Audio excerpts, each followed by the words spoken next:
Hey everyone, welcome back to Soul, the channel where we bring real stories to life. Stories that remind us that kindness still matters, that hard work doesn't go unnoticed, and that sometimes fate steps in when we least expect it. If you're new here, make sure to stay till the end because today's story is one of those rare ones that hits deep. It's about courage, consequence, and unexpected redemption. So, settle in and let's begin. It all started with a man named Daniel Hayes. Daniel was 37, a single father, and someone who had learned to live with more responsibility than most people twice his age. His wife, Lily, had passed away 5 years earlier after a long battle with cancer, leaving him to raise their 6-year-old daughter, Emma, on his own. Emma was his everything, his heart, his reason to try harder every single day, even when life pushed him to the ground. And lately, life had been doing a lot of pushing. Daniel worked as a mechanic at a local auto shop, a place that paid the bills but barely. It wasn't glamorous, it wasn't easy, but it was honest work. Every day, he left home before sunrise so he could drop Emma at school, work 10 hours, pick her up, help with homework, cook dinner, read her stories, then collapse into bed only to repeat it all again. He did it without complaint, though sometimes exhaustion hung on him like a heavy coat. The auto shop he worked for was run by a man named Don, a gruff, impatient manager who cared far more about money than people. Don wasn't evil, just indifferent. Rules mattered more to him than reasons. Schedules mattered more than emergencies.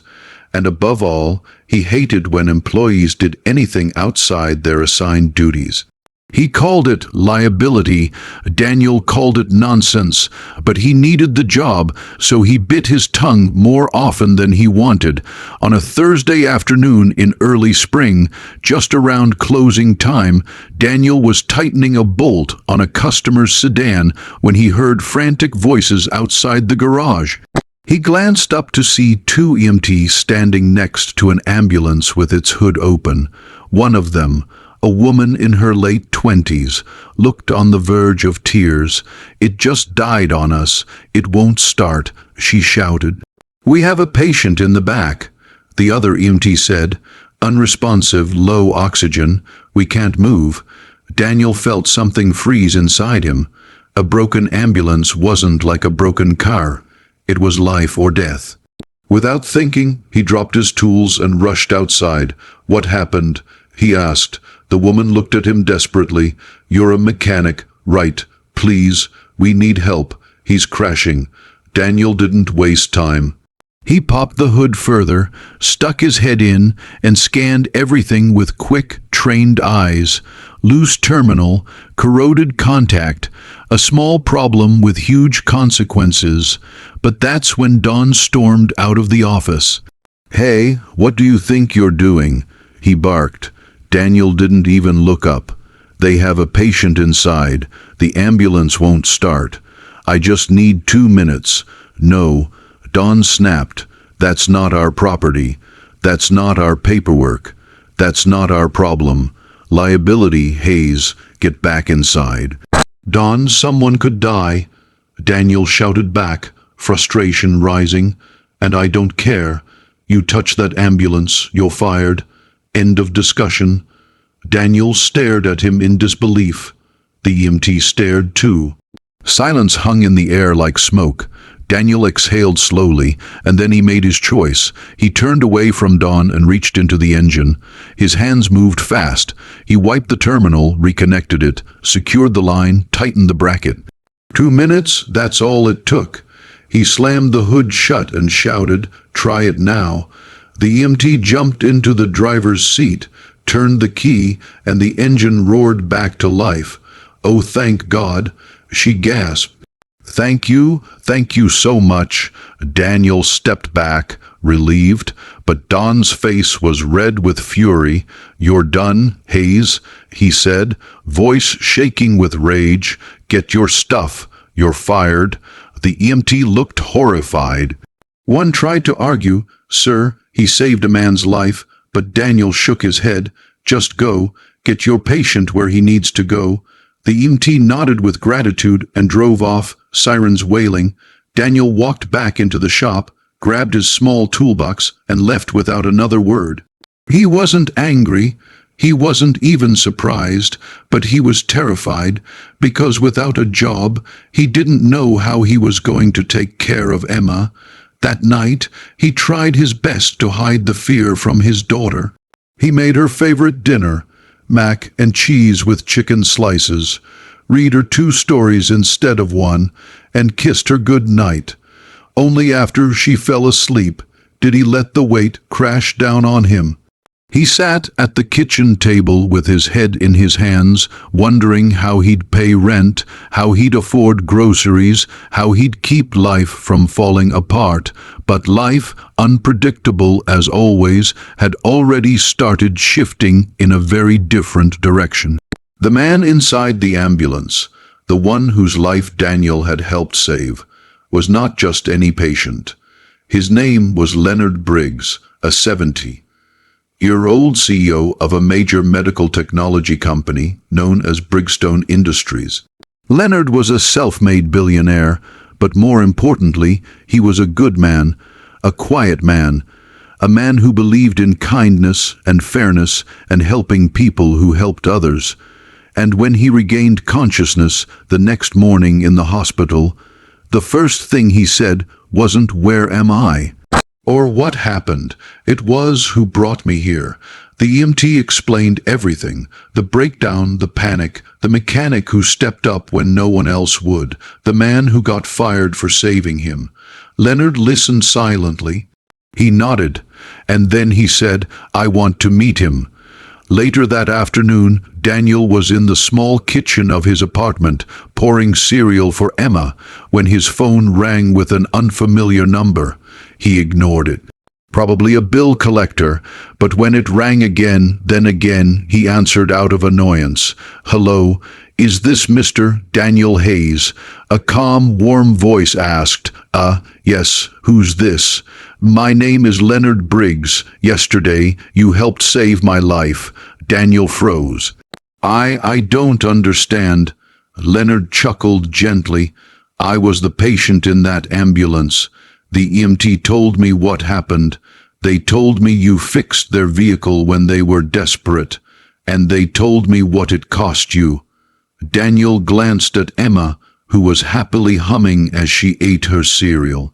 "I just did what anyone would do," he said quietly. "No," Leonard replied, "most people wouldn't, but you did, so I'd like to meet you today if you're willing." Daniel didn't know what to say, but something told him this wasn't a request he should refuse. A car arrived to pick him up an hour later, a sleek black SUV that made him feel underdressed in his faded jeans and worn jacket. Emma rode with him, unaware of what was happening, but excited for the adventure. The SUV pulled up in front of a towering glass building, Brigstone Industries headquarters.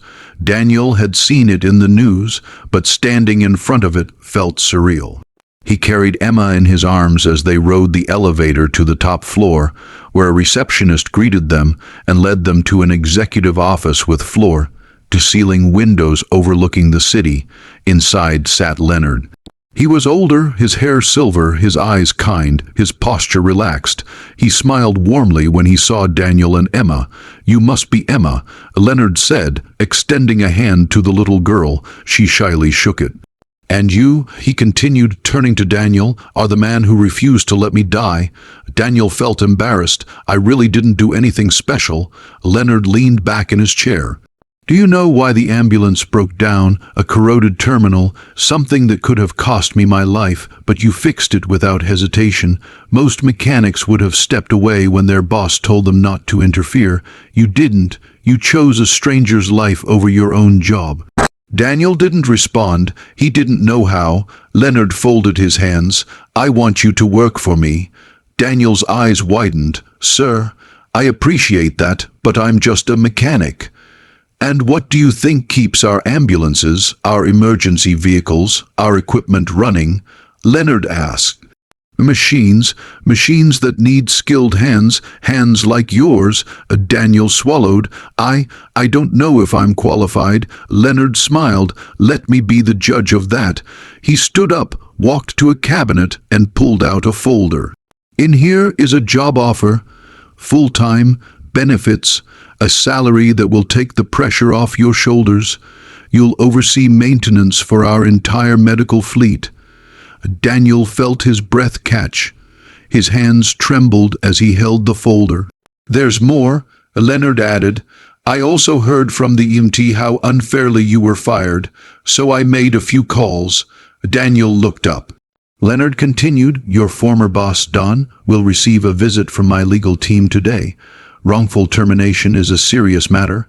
Whether you want to pursue it is entirely up to you. I won't push, but I'm making sure he can never treat someone else the way he treated you. Daniel's body felt numb, like he couldn't absorb all of this at once. I don't know what to say, he whispered. Say yes. Emma chimed in suddenly. Leonard laughed, a deep, genuine laugh. Smart girl. Daniel looked at his daughter, then back at Leonard. Yes, he finally said. Yes, I accept. But Leonard wasn't finished. One more thing, he said gently. You mentioned yesterday that you're a single father. I want you to know that we offer full child care support and flexible working schedules. No parent should have to choose between making a living and being there for their child. Daniel's vision blurred. Tears were forming in his eyes. Leonard extended his hand. Welcome to Brigstone Industries, Daniel. The handshake they shared wasn't between a CEO and a mechanic. It was between two human beings whose lives had collided in a moment of crisis and created something almost miraculous. Over the next few months, everything changed for Daniel. He had a new job, a steady income, and a sense of purpose he hadn't felt in years. He even bought Emma a new backpack she'd been dreaming about, the one with sparkles and unicorns, and surprised her on her first day of school that fall. Meanwhile, Don's auto shop struggled. Word spread about what he'd done. The man who fired someone for saving a life. Customers left. Employees quit. Eventually, the shop closed its doors. Daniel never gloated. He never held bitterness. He just hoped Don learned something. What mattered more was the life he built afterward. Daniel became well known at Brigstone. Colleagues respected him. EMT remembered him. Even Leonard would occasionally stop by the maintenance bay just to check on him and chat. Their bond wasn't employee anymore. It was friendship, gratitude, shared humanity. One afternoon, as Daniel was finishing a repair on a company van, Leonard walked up beside him.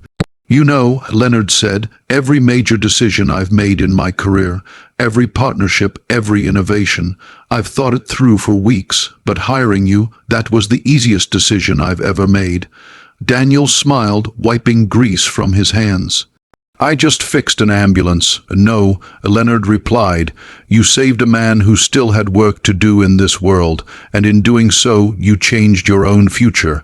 Daniel looked at him, humbled. Thank you for everything. Leonard shook his head. No, Daniel, thank you. Life has a strange way of giving back, sometimes slowly, sometimes suddenly, sometimes through impossible coincidences that make us believe that maybe, just maybe, fate is real. Daniel never sought reward. He never expected anything. He simply did what he believed was right, and that single decision, the choice to save a life, ended up saving his own in ways he never imagined. If you're watching this today, take one thing away from Daniel's story. Sometimes the hardest choices, the ones that cost us the most, are the very choices that unlock the best chapters of our lives. Thank you for watching, Soul. If this story touched you, don't forget to like, share, and subscribe for more stories that remind us of the power of kindness, courage, and the unexpected ways life unfolds. Until next time, take care of yourselves and each other.